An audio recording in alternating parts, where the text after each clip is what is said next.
Hello fellow fans of the mighty Saints, and it's not long since the last game, but we're going to be looking at our next game, which is Leicester City away on Tuesday night. I will be working again. I'll be filming at Medina Theatre, but I will be paying particular attention to the game and hoping that the show finishes early enough for me to at least see most of the second half. But we still need to discuss. Well, I do at least. I'd also like to say everybody that saw me up at St Mary's for the Watford game, that came over and shook me a hand, gave me fist pumps and said hello. Thank you so much. I was having a bad day that day because when I arrived after doing my footage from the Dell, I was approached by 3 security people. One, as I was carrying my microphone and my camera through to the funneling area for the away fans to try and capture some away fans for chats. Another, when I just filmed a little bit of the stanchion and the Saints logo around by the Kingsland stand, came over and asked me what I was doing.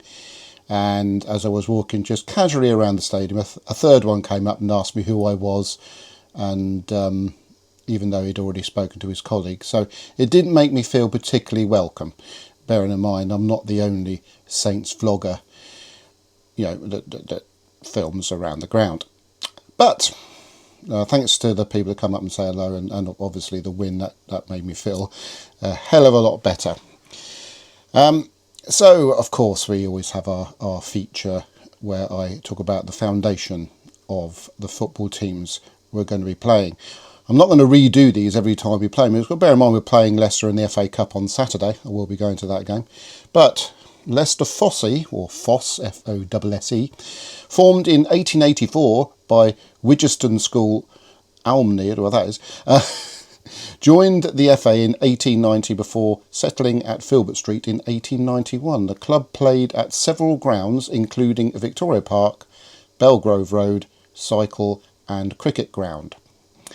In 1919, after league football restarted following World War I, Leicester Fosse stopped operating because of financial troubles. Similar thing happening now, apparently. They've been deducted 6 points. The club was recognised as Leicester City Football Club, which suited the occasion since Leicester had just been granted city status.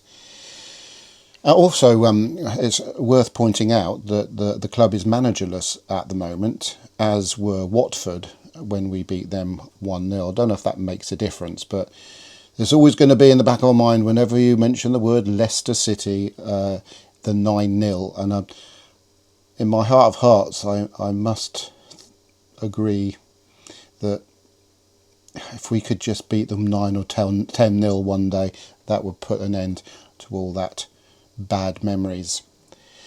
So, the likely lineup for Leicester City.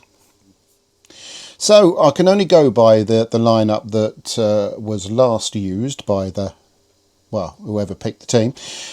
Was Begovic in goal. His current rating is 6.41. Thomas at left back.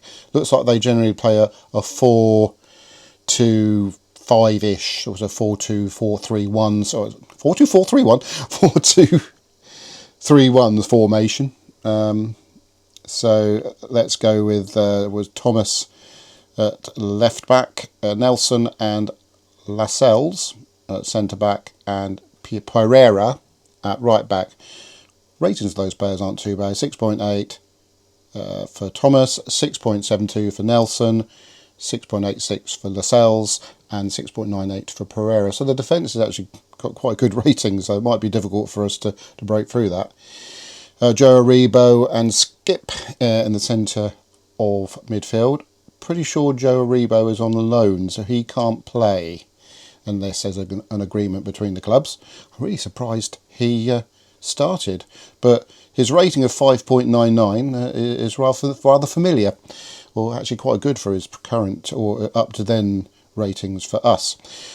Right, left wing is Mavididi, he's got 6.66, and then centre of the behind the attacker, Reed, 6.58, and their best player on that occasion, Fatawu, sorry about these pronunciations, on 7.2. Now, Fatawu's got 7 goals, Reed's got 5, Mavididi has got 2, I do apologise, and up front Daka, who's only got 1, he was at 6.23.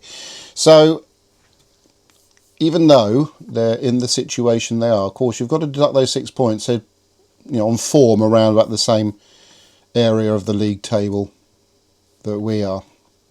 So it's not going to be an easy game. Their last league win, though, was on the 5th of January. It's a home 2-1 win against West Bromwich Albion, a team we beat 3-2. And the last away win, if you want to think of the FA Cup match, was a 3-1 at Derby County on the 6th of December. So, before I come on to my predicted lineup for our game at Leicester, I'm going to talk about the predictions for the other games that are this midweek. Now, I did actually do some predictions on Saturday, which weren't too bad actually. Bearing in mind that Martin and his Australian friend give points out for correct direction of result and exact result. I got one exact result right, which was West Brom 0, Stoke 0, so I'm quite pleased with that. But as far as this midweek goes, these are my predictions. Sheffield United 0, Middlesbrough 2. Middlesbrough on fire at the moment. I think Sheffield United are really struggling, so I would imagine that's a comfortable away win to a certain extent for Middlesbrough, although the Championship is a strange division. Everybody can beat everybody in it. Oxford 1, Norwich 1. Oxford are struggling, but they've got a bit of spirit playing at home. They did well against us, and Norwich were flirting with relegation until recently, so they're on really good form. But I think that Oxford could hold out for a draw in that one. Leicester 1, Southampton 1. I don't think our games are ever going to be high scoring, and both teams will be quite cagey and thinking about the FA Cup game at the weekend. So yeah, I'm going to go with a 1-1 draw there, although my head says that Leicester will probably get a victory there because it's the way we are. Birmingham 2, West Bromwich Albion 0. Birmingham, sort of mid to upper table, I should say, side against West Brom, who have been majorly poor this season. And Charlton 1, Stoke 0. Although Charlton have been pretty good most of the season, Stoke have been a very sort of with fluctuational form, and I think that Charlton playing at home will edge it. So, now my predicted lineup away at Leicester. So Daniel Perrett's obviously in goal. Hopefully he's learned his lesson from some of the dodgy play he did against Watford. Jamesbury has to play right back. He's first choice every time now. He is our best right back by a long way, with Harwood, Bellis and Stevens also partnering up very, very well in the last few games. You can't keep them out the side. Wellington has been phenomenal, and that's your defence. It's a quite a solid defence. It's had clean sheets for the last few games, and I hope that continues. Tom Fellows, all he's lacking is goals. He's not lacking in his job of creating chances. He'll be on the right hand side with I think Cienza will play on the left hand side as usual because it's a league game. I think Tonda may rest him for the FA Cup game, maybe bring in Adosi, but for the league game I think he's going to try and play his stronger side. Shea Charles will come in to replace Downs, who I think is nursing a knock. I think Tonda's going to say, okay, let's rest him until the weekend. So I think Charles will edge it in the centre of midfield with Casper Yander and Finn Azaz. Finn Azaz is Tonda loves him. He's going to play. And of course, Ross Stewart is gradually gaining more and more fitness as the season goes on. He's desperate for a goal and he will play. And our talisman from the last game will be ready to replace him while being sat on the bench. And that's my predicted lineup for Tuesday night. So I will try and do something on Tuesday, whether it be a sort of late live or joining the Football Martin watch along. So I'll try and look out for me there. I think I might do the lazy option and join the Football Martin watch along, which I may attempt to do while filming the show on Tuesday. So back to the normal stuff later on in the week when we do some previews of our FA Cup game against Leicester. We'll glean a little bit of information from the game we're about to play tomorrow.